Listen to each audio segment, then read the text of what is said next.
aider des hommes Clément. Alors Clément n'avait pas d'anecdote à nous raconter pour qu'on le présente. Du coup on a essayé de l'aider, on lui a demandé tu peux nous raconter un truc sur ton âge, sur un poste que t'as. Bah il nous fait rien. Enfin si, comme chose, mais rien de spécial. Spécialisé en rien, soi-disant qualifié pour tout. Voici Clément, qui est parfait sur piste.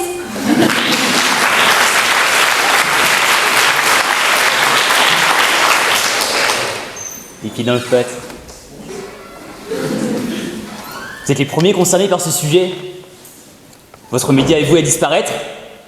Bientôt, vous serez contraints de tourner la page. Mais pas de panique. Vous trouverez chez nous une reconversion à Sciences.tv. Cher public, peut-être le savez-vous déjà, nous allons devoir ensemble tourner la page. Je dirais même que c'est le sens de l'histoire. Il faut tourner la page de cette époque décadente. Notre époque est révolue. La presse en est le symptôme. La presse papier, c'est aujourd'hui le poids de la contrainte. Le poids de la contrainte. LPDLC, le retard d'abord. Le retard d'abord, parce que je vais autant vous dire qu'heureusement qu'on n'a pas attendu la presse papier pour nous annoncer qu'un abruti de la télé-réalité était devenu président de la première puissance mondiale, avec le décalage horaire. Remarque un petit peu des nuances, pour 24 heures de sérénité en plus, ça aurait pas été plus mal. La presse écrite doit épouser son siècle. Aujourd'hui, il ne faut plus tourner la page, il faut l'ouvrir. En un clic, l'information est à vous. Internet, c'est magique. Cliquer, c'est aussi gratuit. Les pieds dans le cloître, ça coûte 1 € par numéro. Antoine, il s'en cache pas. Pour s'adapter à la concurrence, il vend à perte. En somme, miser sur le papier, sur la presse papier, c'est faire le pari de la chute. LPDLC. À l'heure de la prise de conscience de l'écologie, un nouveau chapitre s'ouvre. La presse papier doit s'adapter. Alors, faut-il tourner la page? Oui, bien sûr que oui, il faut tourner la page, et le plus vite possible, surtout quand on a un numéro des pieds dans le cloître dans les mains. De toute façon, vous les médias, enfin les organisateurs, vous opposez systématiquement presse et télévision. Mais si on dépassait ces débats stériles, il faut tourner la page. L'administration devrait-elle ouvrir les yeux? 200 € de subvention. Force est de constater que l'on va être contraint de tourner la page des médias indépendants. Le seul moyen d'avoir de la thune aujourd'hui, c'est de se faire acheter par Bolloré. Pourtant, il est nécessaire de libérer le pouvoir de la caméra. Encore une fois, LPDLC, pouvoir de la caméra.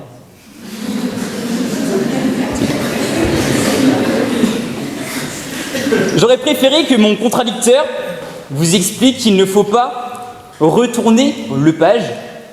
Corinne, le page.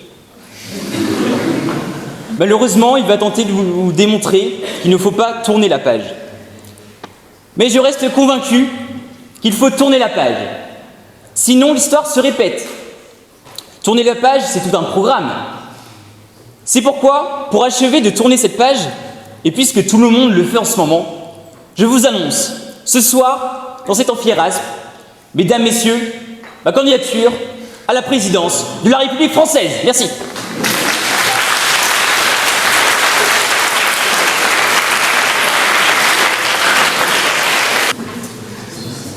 Merci Clément. Tournons maintenant la page et passons au pied en pointe avec Antoine. Antoine, editor-in-chief de Les Pieds dans le Pointe Journal. Antoine est face à vous pour une seule raison. Valider la skill, s'exprimer en public de son compte LinkedIn, car le reste, c'est de l'enculage de bouche. Voici Antoine, l'artiste à côté.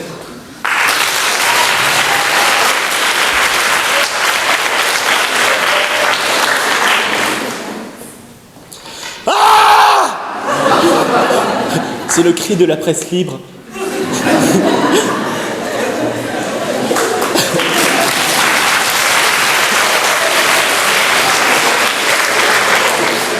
Mon contradicteur vous a dit qu'il ne fallait pas tourner la page, enfin qu'il fallait tourner la page. Moi, je ne la tournerai pas. Tout simplement parce que le journal, c'est l'honnêteté intellectuelle. Sciences.tv, c'est la calomnie. Eh bien, je vais vous le montrer.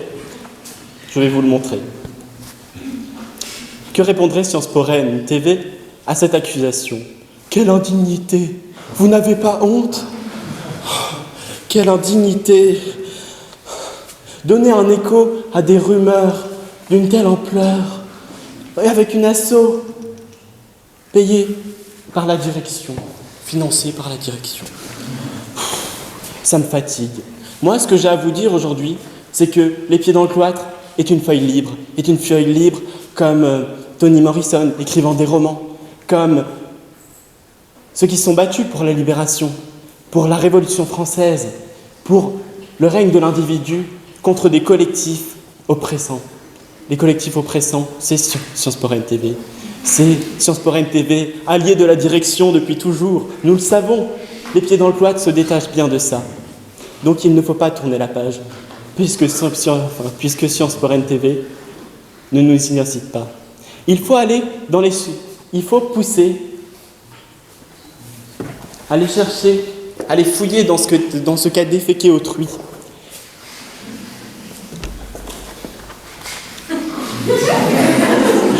Oui, je suis beau, je sais. Non, ce que je veux dire, c'est que Sciences Po Rennes TV ne mérite pas notre intérêt. Voilà. Donc, maintenant terminé ce procès en irresponsabilité à Sciences Po Rennes TV, je vais vous dire ce qu'est Les Pieds dans le cloître. C'est une barque ivre. Une barque ivre qui a le vent en poupe, qui est soutenue de tout temps. C'est un cheminement intellectuel qui avance au gré des vents. Sciences Po. Puisque la page des Pieds dans le cloître, ce sont des potentialités. C'est la grâce de Dieu. C'est une bénédiction, comme nous dirait Rebecca Pienero-Croisel. C'est une bénédiction. Ce sont des mots poétiques. C'est un toucher, un doigté. Sciences Po Rennes TV, on sait quelque chose, de par ses relations avec Jean-Marc Morandini. C'est la vue. C'est la vue de beaux mots, de belles courbes, de belles cursives. Et c'est enfin l'odeur du papier, ancré par la pensée.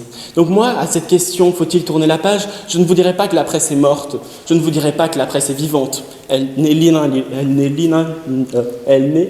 ni l'autre.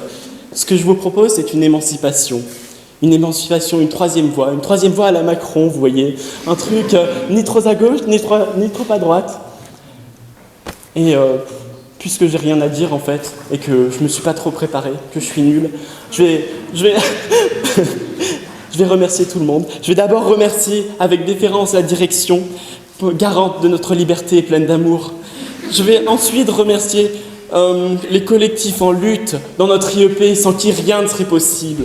Je vais enfin remercier Marie Ladouce qui est venue ici me soutenir, et ça me touche énormément. Et à mon contradicteur, je dirais juste que son argumentaire ne m'a pas convaincu et que j'espère qu'il a pu saisir mes métaphores, car la beauté du mot ne sera jamais égalée par l'instantanéité de l'image. Merci pour ce moment. Merci pour ce moment.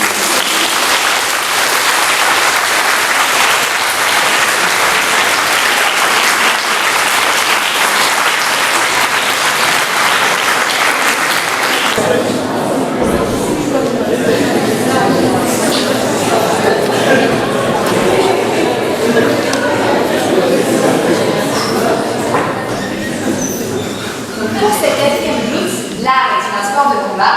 Le BDS va affronter le BDA. Pour le BDS, nous avons Pierre-Louis, 12e année. 6 engagés pour ne l'engagement jamais. Il est dans l'arène comme dans la vie. Il aura démarré, mais tu dois arrêter.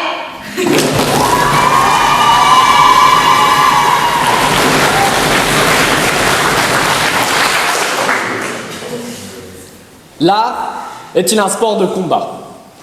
Voilà la question à laquelle je dois répondre à l'affirmative. Eh bien, à confrontation éculée, question d'enculé.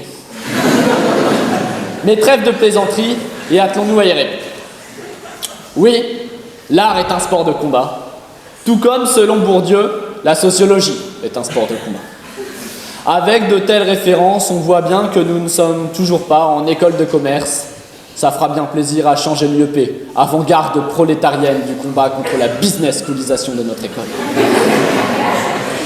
Bref, L'art est un sport de combat. Il s'agit maintenant de savoir pourquoi. Avec cette citation, Bourdieu mettait en avant le caractère actif de la sociologie, cette fameuse pensée en action.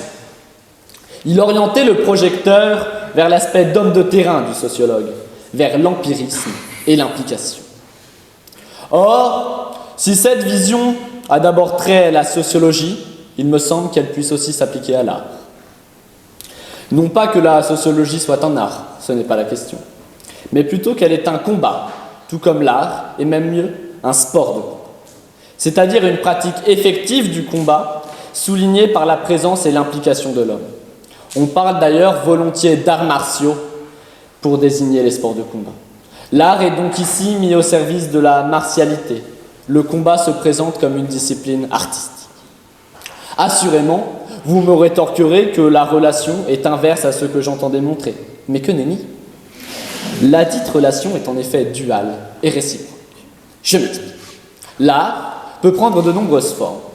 Peinture, sculpture, musique, cinéma ou encore plus récemment, performance. Mais à l'origine de tout projet artistique réside l'idée de transmission. Cette transmission suppose un auteur et un spectateur, un créateur et un receveur, avec au milieu un médium catalyseur des représentations du premier. Représentations qui viennent se fracasser contre les chimères du visiteur. L'art est par essence un combat d'idées, une lutte à mort des idées et du passif de chaque acteur. La dimension sportive du combat, jusqu'ici mentale, s'inscrit dans l'incarnation, l'engagement physique. Qu'il soit le labeur de l'artiste lors de la création, ou les frissons parcourant l'échine du spectateur lorsqu'il saisit l'œuvre pour ce qu'elle est, lorsque la bataille des idées, pour citer François Ruffin, négationniste économique hautement apprécié en ses murs, est achevée. Cette dimension physique est d'ailleurs fortement amplifiée lors des performances, cet art charnel qui place le corps humain au centre de l'expression artistique. Nous penserons notamment à Marina Abramović et son fameux rythme zéro. La performance artistique transcende les codes pour venir placer le corps de l'artiste au centre de l'arène, où il devient la proie de l'assistance, comme dans un combat de boxe déséquilibré. Imaginez-moi dans le ring contre Tyson, pauvre Mike. Enfin, comment ne pas parler de l'art oratoire, raison même de votre présence ici? Qui oserait prétendre que vous n'êtes venu que par pur chauvinisme, ou alors armé de la maligne intention de vous délecter du manque d'aise du jouteur néophyte? Non, on vaut mieux que ça. Tiens, encore un fétiche science-piste. Oui, l'art oratoire est lui aussi un sport de combat, contre son adversaire dans une faible mesure, mais surtout contre le manque d'inspiration.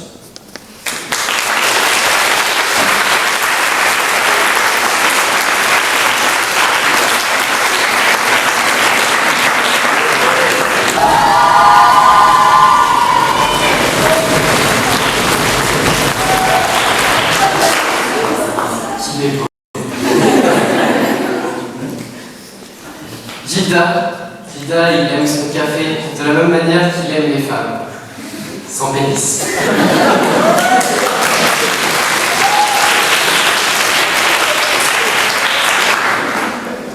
Non, non et non. L'art n'est pas un sport de combat. L'art, c'est beaucoup plus vaste. Par essence, il n'est rien. L'artiste peut choisir si, éventuellement, il fait combat de son art, mais il est à noter que c'est plutôt marginal. Vous n'allez rien combattre avec des musiques de Jul ou toute autre production autotunée, surtout quand il s'agit de la nôtre.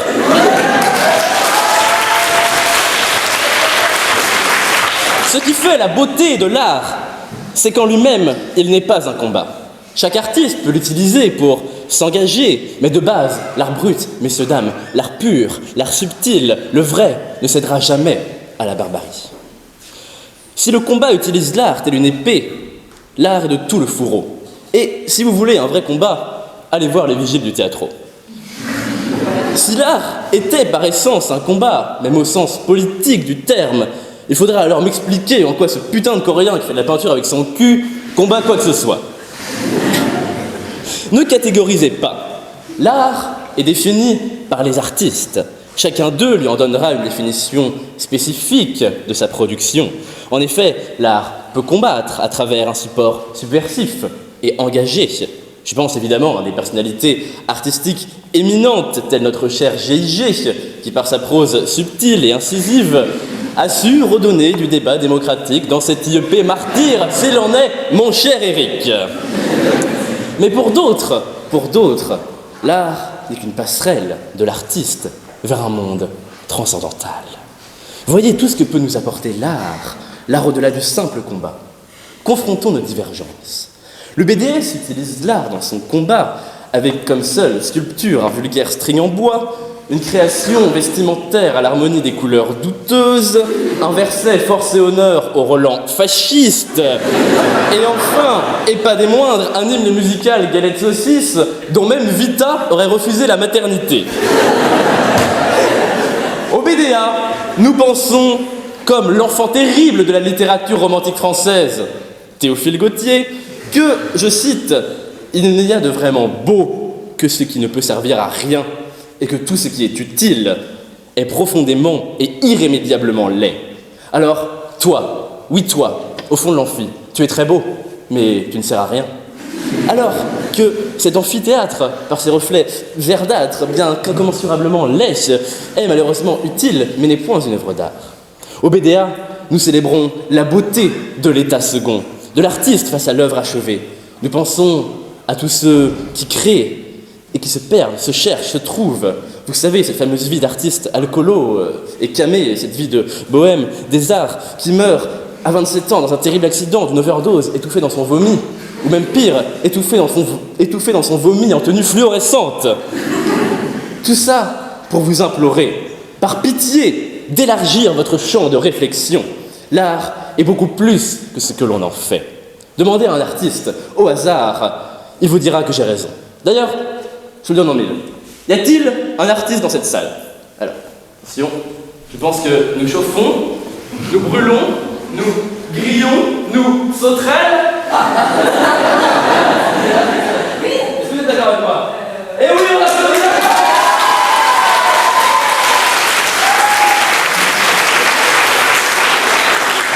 Alors, après cette approbation populaire, je pense qu'il est temps pour moi de conclure.